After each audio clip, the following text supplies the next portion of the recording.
Haddie and Hudson by Chris Van Dusen.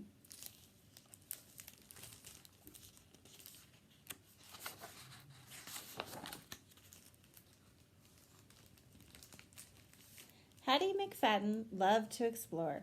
Every morning after breakfast, she'd grab her life jacket, wave goodbye to her parents, and paddle out in the canoe to see what she could see. Haddie discovered all kinds of things out on the lake. She watched as a beaver tugged an alder branch slowly through the water. Above, two bald eagles circled round and round on wings broad and flat, and over in the cove, a family of turtles with shiny black shells basked in the warm summer sun. Haddie was so happy she started to sing. When the sun is up and the day is new and the birds are a-singin' in the sky, that's when you'll find me in my little canoe, paddle just a paddlin' by. She had no idea she was being heard.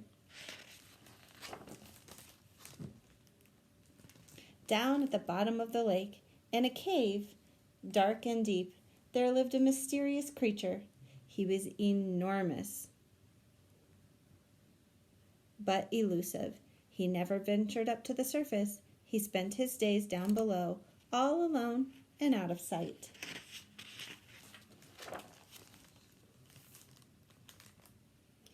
The monster was used to hearing motors buzzing and propellers churning overhead. It was why he had stayed hidden in his cave. But today he heard something different. A song, bouncy and bubbly, came echoing down through the water. So come with me, 'cause there's room for two. We'll be together, you and I. Out on the lake in my little canoe, paddle just a paddlin' by. It was so cheerful and charming that it drew the beast out of his lair and up toward the light.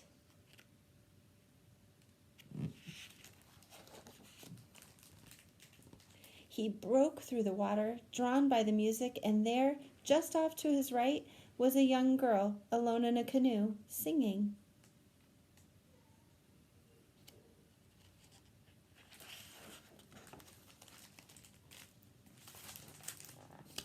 Haddie stopped when the thing rose right beside her. She stared at the monster, and the monster stared back, but she didn't feel afraid. There was something in his eyes, the way he looked at her, and the curious tilt of his head.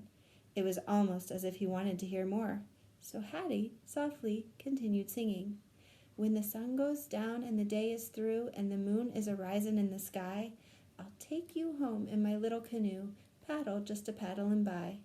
And as she sang the last note, Haddie was astounded when the giant joined in, harmonizing with a low rumble. Then someone screamed.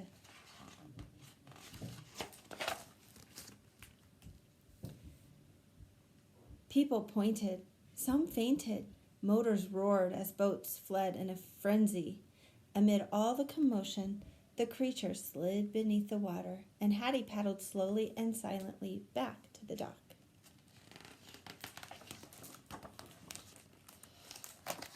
That night, Haddie tried to sleep, but every time she closed her eyes, she pictured the green, friendly face looking down at her.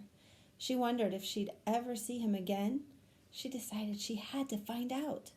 At the bottom of the lake, the girl's sweet song played over and over in the monster's head. He wondered if he'd ever see her again. He decided he had to find out.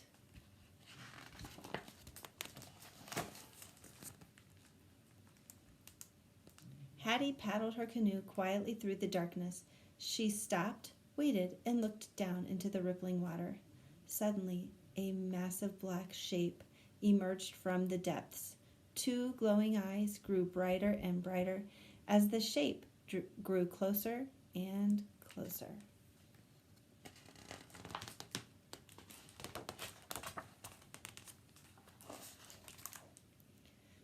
Slowly, the gigantic head emerged from the water. It glistened in the moonlight. For a moment or two, the monster and the girl simply stared at each other. Then Haddie broke the silence. "Hi, I'm Haddie," she said. "The girl you met this morning. I was really hoping I'd see you again." What's your name?" The monster cocked his head. "You do have a name, don't you?" The monster raised his eyebrows and cocked his head even more. Maybe you don't, Haddie said. Well, you kind of remind me of my uncle's dog, Hudson. Maybe I should call you Hudson. Do you like that name? Hudson? The monster slowly smiled. Good. I like it too, she said. It fits you well. Hello, Hudson. And just like that, they became fast friends. The little girl and the huge monster splashed and played in the silvery moonlight until Haddie realized it was time to head home. As she climbed into the canoe, she turned around, smiling, and said, Hey, Hudson, let's meet again tomorrow night, okay? Hudson nodded eagerly and smiled back.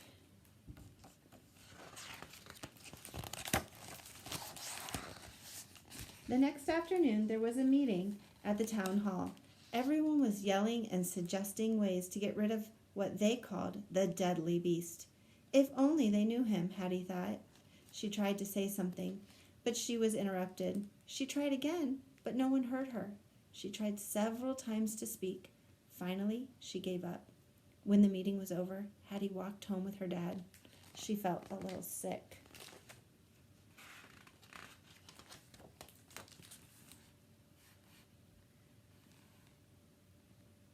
Haddie snuck out again that night to be with Hudson, but when they met, she didn't feel much like playing. The townspeople saw you yesterday, she explained. Everybody thinks you're dangerous. Tomorrow, they're going to catch you and take you away. I don't know where to, but we can't let this happen. We need a plan. Haddie was deep in thought when Hudson abruptly nudged the canoe with his nose, nearly knocking it over. Hey! Barked Haddie. What the heck? Once again, he bumped the boat. Then he looked at her and smiled brightly. Wait a second. I think I know what you're doing, said Haddie. Then she added, and this could work. This could definitely work, Hudson. You're a genius.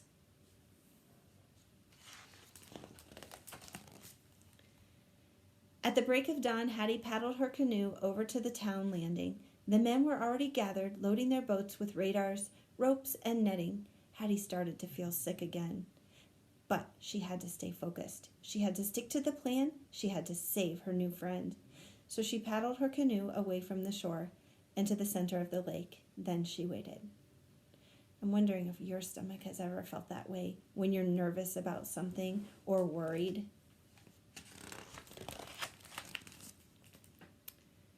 Now it was Hudson's turn. He swam up to Haddie. He carefully bumped the bottom of the canoe. It flipped over easily, tossing Haddie as planned into the water. Haddie flailed her arms. She splashed the water. She pretended to be in serious peril. The men on the landing sprang into action. Hang on, someone hollered. We're on our way. The boats were coming quickly, but Haddie waited and waited until they were in the perfect position. Then she signaled to Hudson.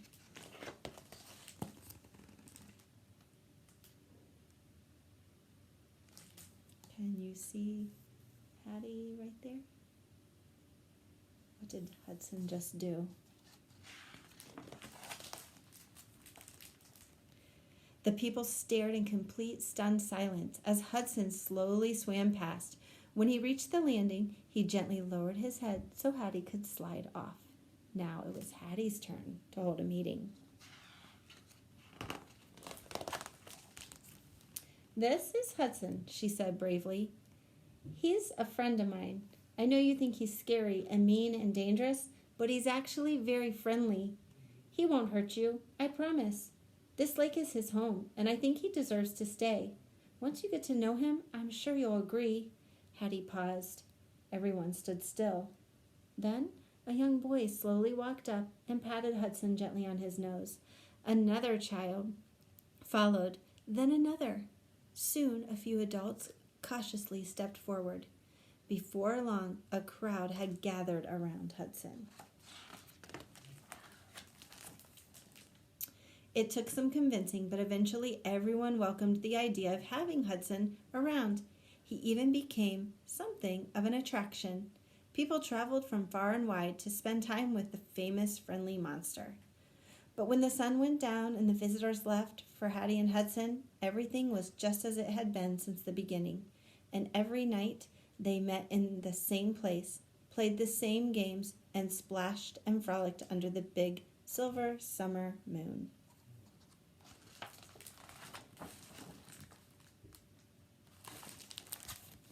I hope you enjoyed Haddie and Hudson. I know that I saw Haddie being brave in this story, and sometimes it's scary to be brave, and sometimes it makes your tummy feel funny when you're nervous, but being brave and standing up for others is something really important to do. I hope you liked Haddie and Hudson, and make sure you go on and vote on the Young Hoosier Book Awards Sweet 16 tournament. Thanks.